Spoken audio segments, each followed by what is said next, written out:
Hi friends, welcome to Kavita's Kitchen. இன்னைக்கு நம்ம கிச்சன்ல மேகி பேல் சாட் ரெசிபி எப்படி செய்யறதுன்னு பார்க்கலாம் வாங்க. இந்த சாட் ரெசிபி செய்யறதுக்கு அடுப்புல ஒரு கடாயில 1 டீஸ்பூன் அளவுக்கு குக்கிங் ஆயில் சேர்த்திருக்கேன்.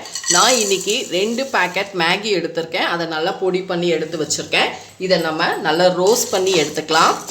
லோ ஃப்ளேம்ல வச்சிட்டு ரோஸ்ட் பண்ணிட்டு ஒரு பிளேட்டுக்கு நம்ம மாத்திக்கலாம்.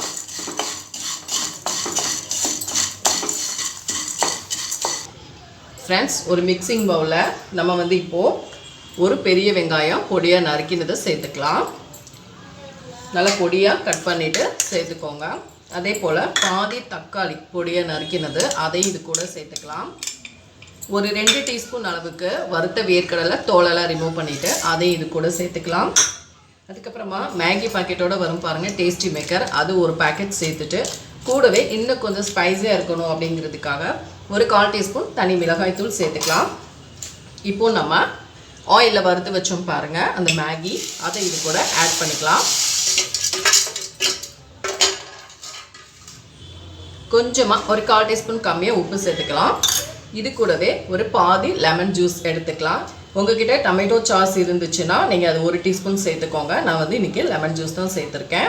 சும்மா ஒரு ஃபியூ ட்ராப்ஸ் போதும். இப்போ இது எல்லாத்தையும் நம்ம நல்லா மிக்ஸ் பண்ணிக்கலாம்.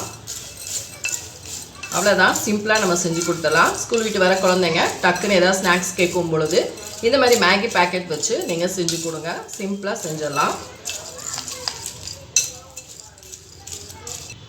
ஃப்ரெண்ட்ஸ், எல்லாத்தையும் நல்லா மிக்ஸ் பண்ணிவிட்டு ஃபைனலாக பொடியாக நறுக்கினா கொத்தமல்லி இலையை சேர்த்துட்டு மறுபடியும் ஸ்பூனில் நல்லா மிக்ஸ் பண்ணிக்கோங்க. அவ்வளோதான், நமக்கு சிம்பிளாக வீட்டில் இருக்கக்கூடிய இன்க்ரீடியன்ஸில் நம்ம ஒரு ஸ்நாக்ஸ் செஞ்சு கொடுத்தாச்சு. இப்போ இதை நம்ம அப்படியே ஒரு பவுலுக்கு மாற்றிட்டு குழந்தைங்களுக்கு கிட்ஸ் அவங்களுக்கு நம்ம இது கொடுக்கலாம். அவ்வளோதான் ஃப்ரெண்ட்ஸ், டக்குன்னு நம்ம ரெடி பண்ணிடலாம்.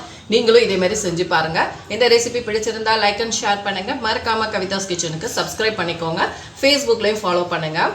அடுத்த வீடியோவில் உங்களை சந்திக்கிறேன். தேங்க்யூ.